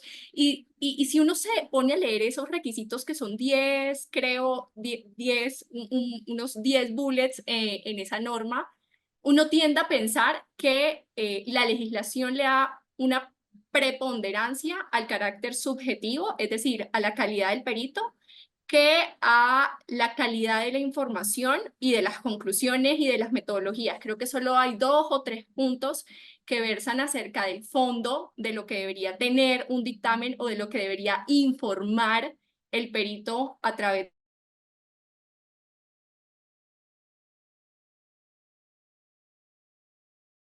Se te fue el audio. El punto que rescato es que en tratándose de la valoración probatoria, definitivamente la contradicción debería enfocarse ya un poco más hacia el fondo del asunto y no frente al sujeto, toda vez que esta es una etapa mucho más temprana, que es la admisión de la prueba. Ahorita Ingrid nos estaba comentando de, digamos, el valor que se le puede dar a este medio de prueba. No sé si se quiere utilizar la palabra degradándolo a otro tipo de prueba, como puede ser una prueba documental. Es decir, uno poder aseverar que como el dictamen pericial que aporté no cumplió con X requisitos, por favor, déle el trato de prueba documental o que el despacho de oficio así lo decida. Pues a mí me parece un poco, sí, me parece es poco garantista, me parece que viola el derecho de defensa del contribuyente que hace todo un esfuerzo por contratar. O sea, es que no solamente el esfuerzo económico de lo que cuesta una prueba pericial, sino las implicaciones también en conocimiento experto que se le puede o no aportar al proceso. Si tratamos el informe pericial como una prueba documental, es un papel con unas conclusiones, unas metodologías, un lenguaje, versus si lo tratamos como una prueba pericial en sentido estricto, pues va a tener la capacidad de viva voz el experto comentar sus conclusiones, podrá ser contradecido en audiencia, podrán tener aclaraciones, porque la idea de la prueba pericial es precisamente llenar el proceso de conocimiento experto, que el juez tenga al menos las bases de esa área de conocimiento para fallar de manera racional. Entonces, a mi juicio, sí sería degradarlo o bajarle el valor probatorio al documento que estoy aportando, si es que se quiere entender la prueba pericial como un informe pericial, una mera prueba documental. Y de ahí que nos dé chance también para hablar del testigo experto. Han habido confusiones a lo largo de los últimos años acerca de las diferencias particulares de estos tipos de prueba, de la prueba testimonial y particularmente, o de la patica de la prueba testimonial, lo que es testigo experto versus lo que es y las implicaciones de una prueba pericial. En la hora y media que llevamos de conversación, únicamente nos hemos referido a prueba pericial. El testigo experto no es nada diferente a un testigo, a una prueba testimonial, ¿cierto? Una persona que tuvo conocimiento directa o indirectamente de unos hechos que en este caso serían también hechos técnicos y que tiene un conocimiento experto de esos hechos que conoció directa o indirectamente.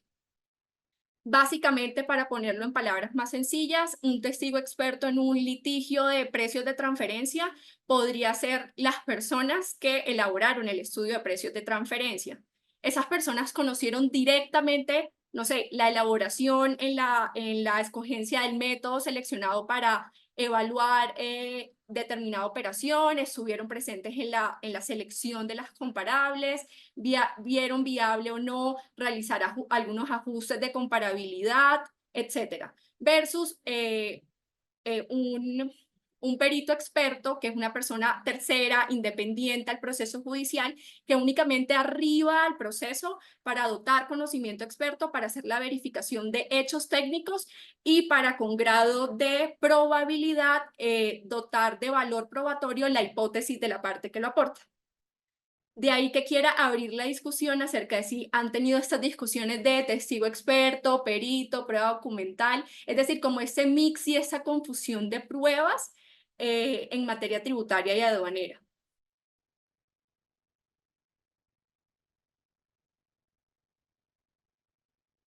Andrés, estás en mute.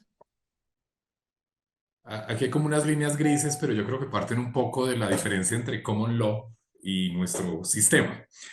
Porque, digamos, en common law, en el sistema de Reino Unido, en el sistema norteamericano, el concepto de testigo experto, expert witness, tiene de hecho una asociación que a mi modo de ver es como nuestro peritaje. Ese es el concepto. De hecho, y como dato curioso, hay un expert witness, un testigo experto muy famoso, que en el año 79 dio una opinión en un caso en Estados Unidos. De hecho, este testigo experto fue un economista llamado Charles Berry, fue tan importante su aporte que la razón financiera que él utilizó para dar su testimonio experto, pues a la postre fue incorporada hoy en día en las guías de la OCDE, con una utilización, digamos, modulada. Es un método que tiene algunas complejidades, pero la razón Berry fue construida por un economista. De hecho, era un testigo experto de la administración tributaria. Y de hecho ni siquiera conceptuó si la empresa norteamericana estaba cumpliendo o no los precios de transferencia o el principio de plena competencia en las definiciones aún primitivas de aquella época. Lo que concluyó era que su contraparte ganaba mucho e hizo análisis muy extensos y detallados sobre por qué cree que ganaba mucho y se creó la razón Berry. Ese fue un testigo experto en el sistema common law. Pero yo creo que si estamos llegando a lo que es más cercano al testigo experto en nuestro medio, pues es el peritaje. Ahora, podría ser admisible un testigo que haya tenido, porque recordemos que el testimonio debe ser una persona que tuvo conocimiento directo de unos hechos.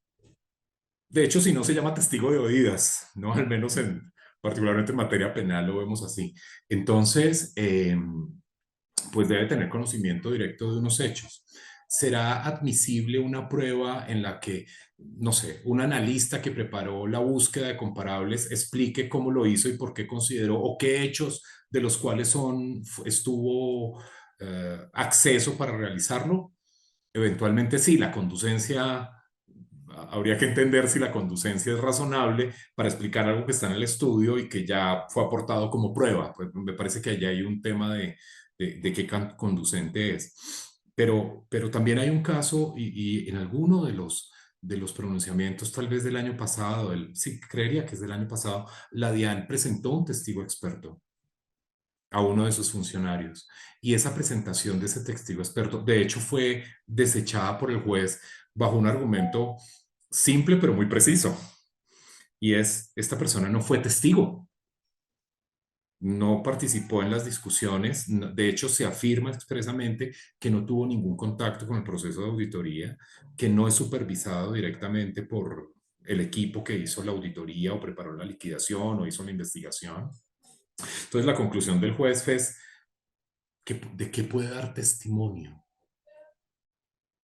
Y yo creo que es un planteamiento que reúne y creo que aquí lo simple se acerca a la perfección, yo no puedo dar testimonio de algo sobre lo que no tengo acceso, porque si no, es otro tipo es otro tipo de figura, o bien argumentación de parte, o bien peritaje. Pero recordemos que si es peritaje, hay unas reglas que se deben cumplir, entre ellas la independencia, la autonomía y pues la convicción completamente independiente y desprovista de intereses del perito, que pues en un caso como esos pareciera que pudiera estar comprometida por la relación legal y reglamentaria que existe con el funcionario.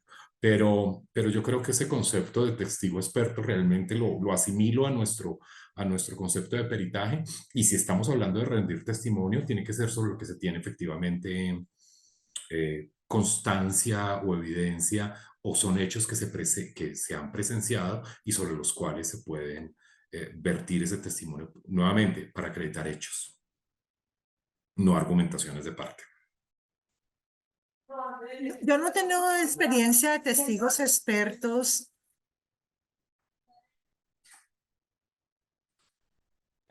Yo no he tenido experiencia de testigos expertos realmente, pero comparto la posición de Andrés. Uno primero tiene que llegar a la conclusión de que es un testigo. Y el testigo es el que conoce de primera mano un hecho, por lo menos así en penal. O sea, yo no puedo ser un testigo experto en balística porque para analizar una bala que mató a alguien será un perito experto en balística. Pero un testigo realmente, por lo menos en lo que a mí me enseñaron en materia probatoria, es el que tiene el conocimiento de los hechos que se están siendo objeto de discusión. Y aquí un testigo, pues no tendría ese conocimiento. Ahora, sí creo que definitivamente, más allá de eso, pues en últimas el hecho de que sea experto, con idoneidad y demás, tienda más a ser un peritaje que un testimonio experto. De acuerdo, y de ahí necesariamente debemos concluir que no le debemos restar el valor probatorio que tiene un testigo experto. Es decir, entendemos cuál es la naturaleza, las virtudes de cada medio de prueba, como son la prueba pericial y el testimonio, pero yo sí considero muy relevante que en ciertos procesos, en ciertos litigios, es deseable tener testigos expertos. Por ejemplo, no es lo mismo que el juez reciba el estudio de precios de transferencia de la compañía y en el estudio de precios diga, no sé, este era un distribuidor de riesgo limitado, entonces se fue por un TU, ¿cierto?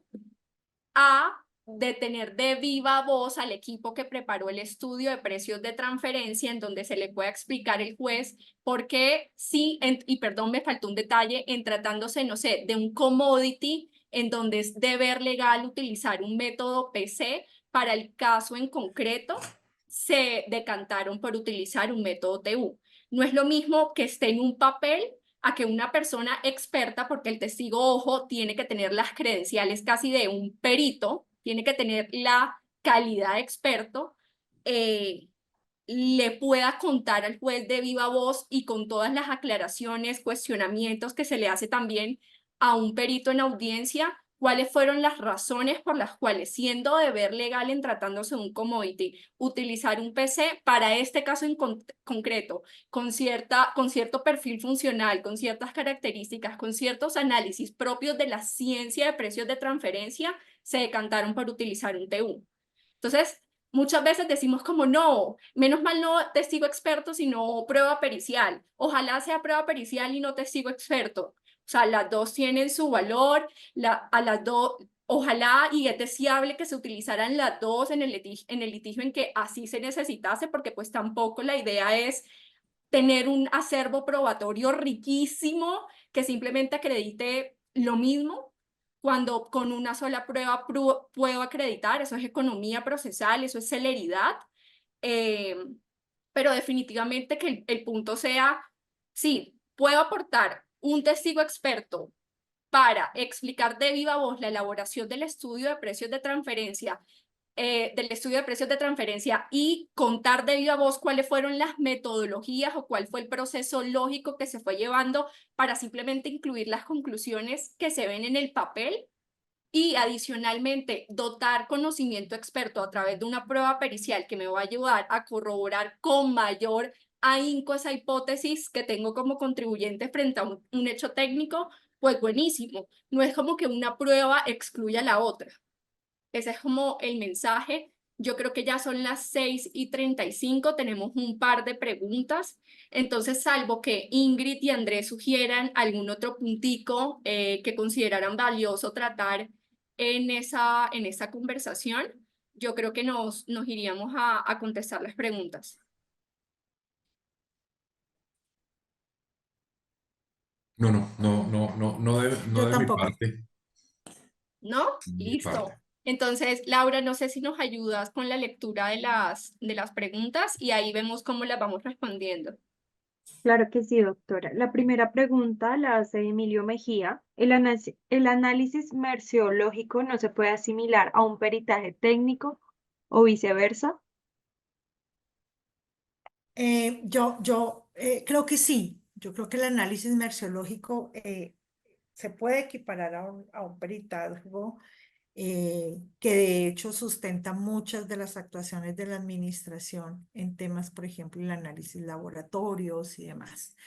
Em, lo que sí es importante tener en cuenta es que, pues como cualquier prueba pericial, tiene que cumplir el hecho de que se haga en un laboratorio, obviamente que tenga las condiciones, con la metodología, etcétera, para que pueda ser recibido como prueba por parte del juez, porque pues de lo contrario vamos a tener una discusión o una descalificación de la prueba en el momento de la valoración.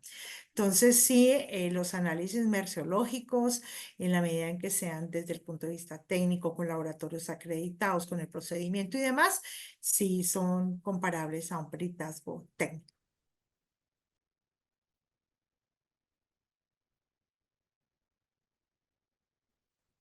La siguiente pregunta nos la hace José. Teniendo en cuenta lo que se ha mencionado sobre el alcance del dictamen pericial en materia de precios de transferencia, ¿cómo debería interpretarse entonces el artículo 226 del Código General del Proceso a la hora de analizar un dictamen pericial sobre operaciones sometidas al régimen de precios de transferencia? Pues yo creo que de acuerdo con lo conversado, digamos que lo ideal es que el 226 sea como esos mínimos que se deben acreditar para aportar un dictamen pericial que cuide el debido proceso y el derecho de defensa y que intente blindar mínimamente la posible contradicción de ese medio de prueba. De tal forma que con esos mínimos se garantice una debida valoración probatoria por parte del juez y digamos no sea una prueba basura o que el contribuyente o la DIAN que aporte la prueba casi que digamos muy coloquialmente pierda los recursos invertidos en ese medio de prueba.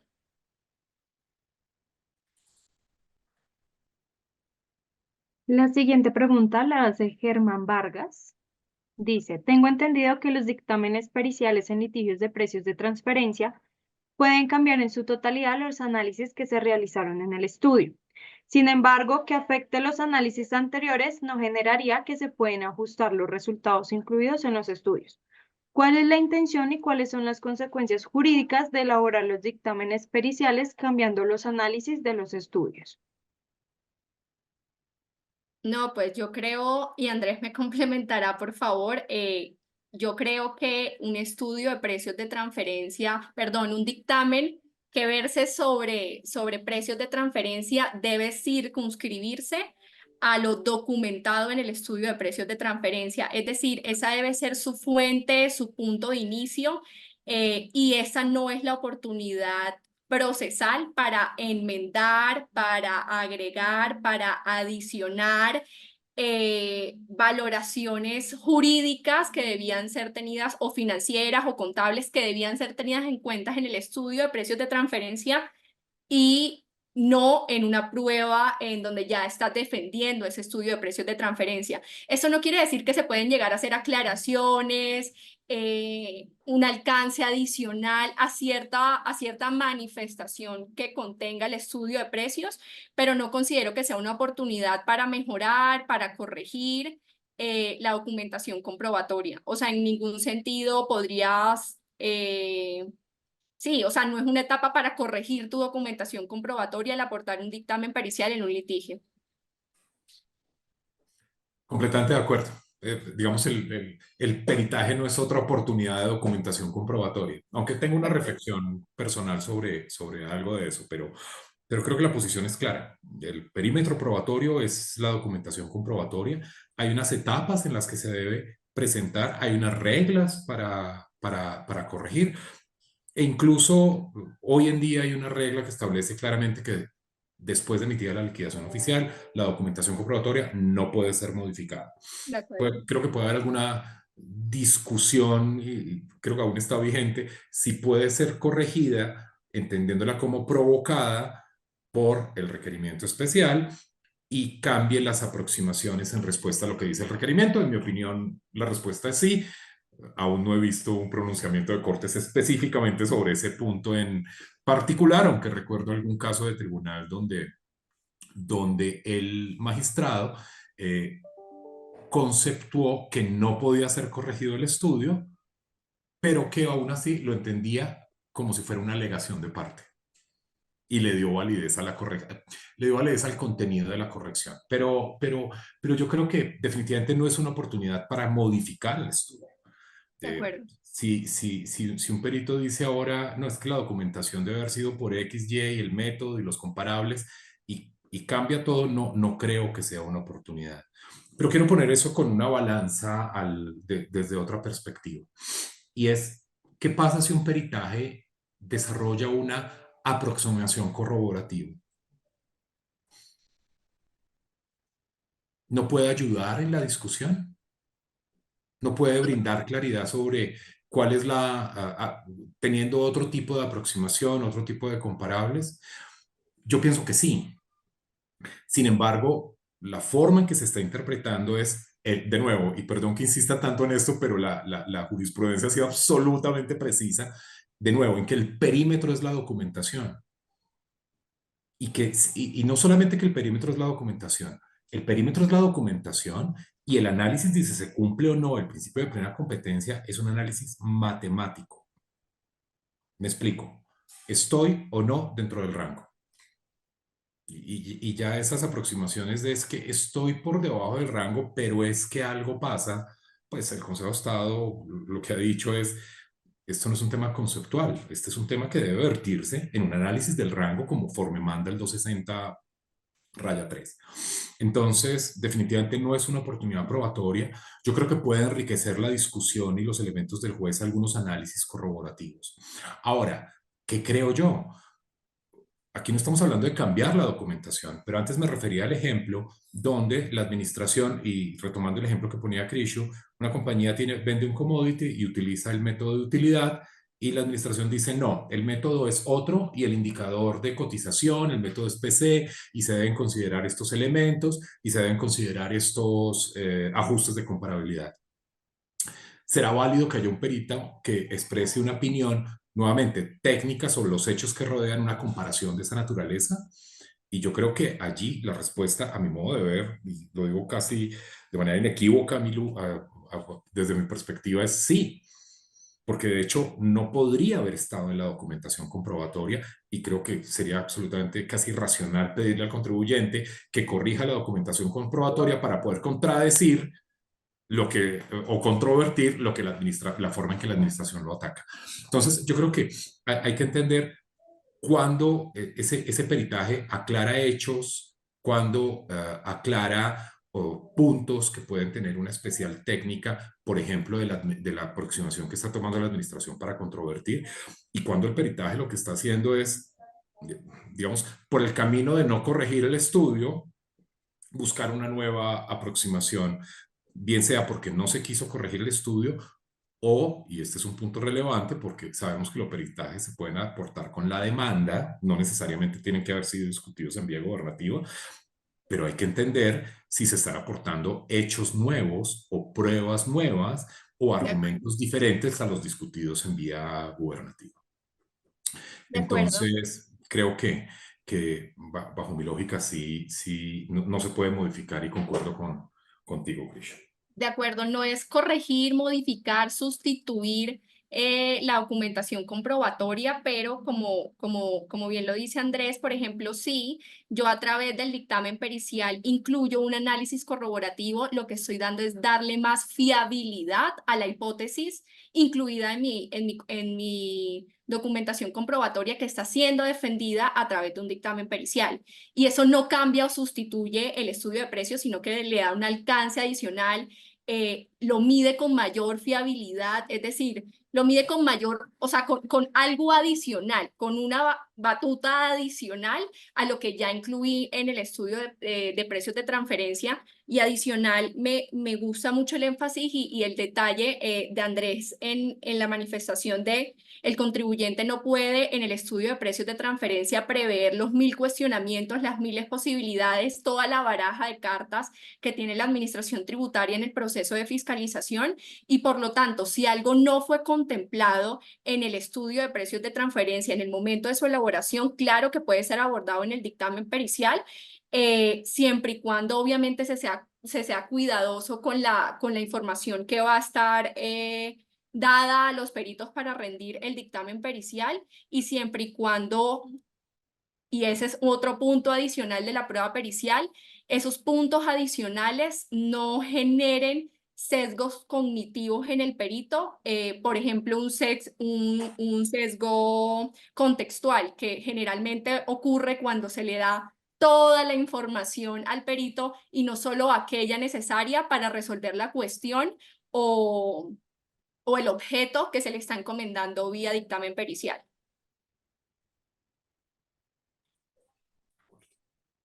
Nos pregunta Andrea Bula, ¿por qué entonces considerar que es una opinión sobre un tema jurídico cuando un perito indica que la operación se encuentra a valores de mercado solo por el hecho de que la ley hace referencia al principio de plena competencia?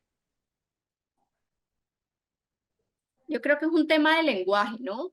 Decir, yo creo que hay una sentencia, no me acuerdo si es del año pasado o del año antes pasado, que precisamente le resta valor probatorio a un dictamen pericial porque concluyó que el contribuyente estaba a valores de mercado, porque decían que era impertinente a la luz del régimen de precios de transferencia tal aseveración, que lo que busca o lo que propende el régimen de precios de transferencia es que se cumpla con el principio de plena competencia y no si el contribuyente está a valores de mercado. Y eso de fondo tiene una razón, y es que un contribuyente puede estar cumpliendo el principio de plena competencia, pero puede no estar a valor de mercado. No sé, piénsese, por ejemplo, en una compañía que está ingresando al mercado peruano y necesite vender con descuentos o penetrar el mercado con unos altos grados de gastos de publicidad y tenga que disminuir un poco su valor por los 2 o 3 primeros años. Entonces, en ese sentido, ¿estará a valores de mercado? Pues no lo creo, pero puede que a través del estudio de precios de transferencia se compruebe que sí está cumpliendo con el principio de plena competencia. Que un dictamen pericial concluya una u otra cosa, es decir, valores de mercado o cumplimiento del principio de plena competencia, digamos que si bien se entiende que es la consecuencia jurídica de la verificación de los hechos técnicos que haga el perito, deberá ser asunto del abogado así advertirlo, pero deseablemente que no sea el perito el que mediante una interpretación de sus conclusiones científicas, técnicas, llegue a ese juicio jurídico. Si estoy de acuerdo o no, creo que uno no aportaría un dictamen pericial que tácita o expresamente llegue a esa conclusión, pero ya por un tema de lenguajes y de jurisprudencia decantada, creo que una recomendación sería que esa sea labor del abogado y no del perito. De acuerdo. Nos pregunta Javier Rodríguez, en materia de precios de transferencia, las consideraciones técnicas de los actos administrativos de fiscalización respecto a aspectos económicos, contables y financieros que sustentan las glosas de la liquidación oficial, estos hechos pueden estimarse probados en lo técnico por ser parte motiva del acto y la presunción de legalidad o la administración para su consagración en el acto demanda una pericia propia como prueba para sustentar el acto. Sí. Pregunta muy interesante, muy, Sí. muy. Pero tiene varios elementos. Yo tal vez lo primero que diría es, si el hecho de que esté en un conjunto de reflexiones que en la práctica terminan siendo argumentaciones de parte, en la sección de las razones del acto que tiene la administración tributaria, yo creo que lo que se prueban son los hechos. Y en algunos casos de esos hechos se derivan algunas consecuencias técnicas. Pero el hecho de que la administración incluya una serie de argumentaciones técnicas en sí mismo no hace que estén probadas las argumentaciones técnicas. Número uno. Número dos, ¿demanda la administración una pericia propia? Y yo creo que sí, aquí hemos discutido en algunas oportunidades es cuando la administración objeta un estudio, ¿no debería ser un estudio? Y el estudio no reúne un conjunto de requisitos. Más allá de que, y salgamos un poquito del aspecto formal de que es un documento que se llama Estudio de Precio de Transferencia hecha por la Administración, pero los análisis tienen un rigor metodológico no solamente desde el punto de vista de las recomendaciones técnicas, sino que la ley dice que debe tener unas consideraciones. Entonces, yo creo que la situación no puede ser tan simple como que la Administración diga, oiga, desestimo su método y sus comparables porque yo creo que ese no es el comportamiento de mercado y yo creo que el comportamiento natural es este. De hecho, hemos visto las consecuencias y son varias sentencias donde el mensaje de las cortes es, Diane, usted no puede argumentar en una inferencia lógica que ni siquiera alcanza a ser un indicio, porque está basado en su capacidad de reflexión casi intuitiva. Es que usted hizo esto, pero es que eso no lo haría un tercero independiente. Y a esa expresión, a esas 4 o 5 palabras, se reduce el análisis de la administración. Y yo creo que así no es. Si queremos probar cómo se comportan los terceros independientes, existe un rigor metodológico y más allá de una pericia hay que tener comparables, hay que hacer un análisis funcional, hay que determinar cuáles son esos potenciales comparables y cuáles rechacé. Tengo que tener una base de datos si es que estoy utilizando un método a través de lo que llaman el método deductivo, que es la aproximación natural que normalmente se utiliza. Entonces yo creo que se requiere una pericia. Ahora, pericia en el sentido del experticio que debe tener el funcionario para hacerlo, pero más allá de eso es que debe tener un rigor metodológico y lo tiene que hacer la administración, número uno. Ahora, ¿puede la administración contratar un perito? En mi opinión, sí. De hecho, lo he visto. Recuerdo algún caso muy asociado a temas de valoración de las compañías, donde a la postre la administración contrató un experto en valoración de compañías. Y el experto, esto fue durante la etapa de la auditoría, y de hecho el experto revisó y expresó sus opiniones, opiniones de naturaleza técnica que controvertían el análisis de valoración, incluido en el estudio de precios de transferencia. Al final el tema no se decantó por los temas técnicos de la valoración, sino por las consideraciones alrededor del costo. Pero creo que es perfectamente válido. Pero lo que sí creo es que si la administración tributaria pretende objetar un estudio de precios de transferencia, realmente lo tiene que hacer a través de otro estudio de precios de transferencia y no solamente de consideraciones o meras inferencias lógicas que, como les digo, en algunos casos ni siquiera me parece que alcanzan la calidad de prueba indiciaria, ¿no? Estoy muy de acuerdo con Andrés. Digamos que yo considero que la presunción de legalidad de los actos administrativos no puede ser igual a deferencia administrativa. Es decir, cuando en la motivación, que además es deber legal de la administración, no pueden aparecer simples conjeturas, afirmaciones, apreciaciones que no tengan relacionados medios de prueba. Es decir, yo no puedo desacreditar el perfil funcional de una compañía para decir que es uno u otro solo porque a mí me parece o a mí me suena más o porque tu nombre lo indica, o porque el régimen aduanero en su clasificación de comercializador internacional me muestra que tú tienes un perfil o tienes otro. Es necesario ligar esas afirmaciones con medios de prueba, toda vez que solamente ligando hechos y pruebas se puede llegar a la corroboración de la hipótesis que al final va a ser la ganadora en esa decisión racional por parte de un juez. Entonces, mi comentario en conclusión es: principio de legalidad no puede equipararse a una deferencia administrativa pura y plena. E igual no puede tampoco existir, o no sería deseable en el curso de un proceso, ningún tipo de deferencias, ni deferencia hacia la administración y la presunción de legalidad de los actos, así como tampoco una deferencia epistemológica acerca de las pruebas periciales. Las pruebas periciales son infalibles, así como son los argumentos y la motivación que puede dar la administración. El control de la calidad debe ser de parte y parte para una decisión, digamos, mucha más acercada a corroborar esa verdad procesal. De acuerdo. Y yo haría un comentario, Krishu, tal vez invitando al doctor Cermeño, si está conectado, sobre el concepto de deferencia judicial, ¿no? Que es particularmente claro más que claro, es presente en discusiones altamente técnicas donde se considera que la visión de la administración es la correcta por esa orientación de deferencia, pero no quisiera abrogarme a esos temas de orden filosófico que el doctor Cermeño maneja con tanta prestancia y claridad. Ahí puede ser un Doctor tema Andrés, para un no, conversatorio.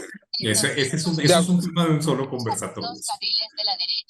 de hecho, hay una tesis de maestría de acceso público del Rosario, escrita por Julián Solorza sobre el tema.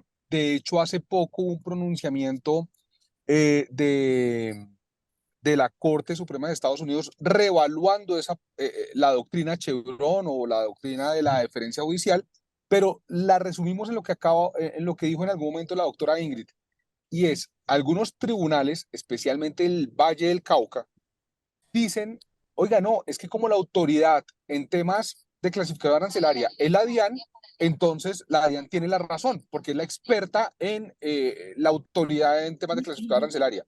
Eso es lo que significa deferencia judicial, y pues claramente viola todo el derecho de defensa y de contradicción de parte del particular. Muchas gracias, doctor Andrés, por traer ese concepto que me parece muy relevante en estos temas técnicos. Y muy relevante para un futuro conversatorio, De acuerdo, parece a mí. Muy muy de bien. acuerdo. Creo, Laura, que ya se acabaron las preguntas, ¿o tenemos alguna otra? Ya se acabaron las preguntas, no tenemos más preguntas. Bueno, no me resta sino agradecerles por todas sus apreciaciones, por sus aportes muy valiosos en la construcción de una mejor práctica de la prueba pericial, de un mejor entendimiento acerca de las distintas etapas que surte este medio de prueba, y que ojalá se vea reflejado en todos los procesos que están en curso y en los venideros. Así como, digamos, en unas mejores decisiones mucho más informadas y con un control de calidad mucho más severo. Muchas gracias a los participantes, y pues nos veremos en una próxima ocasión. Muchas Muchas gracias. Una gracias. buena noche a todos. Buenas noches para todos. Muchas gracias. Gracias. De esta manera hemos llegado al final de esta mesa, no sin antes agradecer a los conferencistas y a los participantes por haber aceptado la invitación y acompañarnos el día de hoy. Los invitamos a participar en nuestros próximos eventos: curso Tax English, que será a partir del lunes 26 de agosto a sábado 31 de agosto. Mesa redonda aduanera, transmisión de la información de la Declaración Andina del Valor como nueva obligación en el proceso de importación de mercancías, que será el día miércoles 4 de septiembre. Gracias, feliz noche.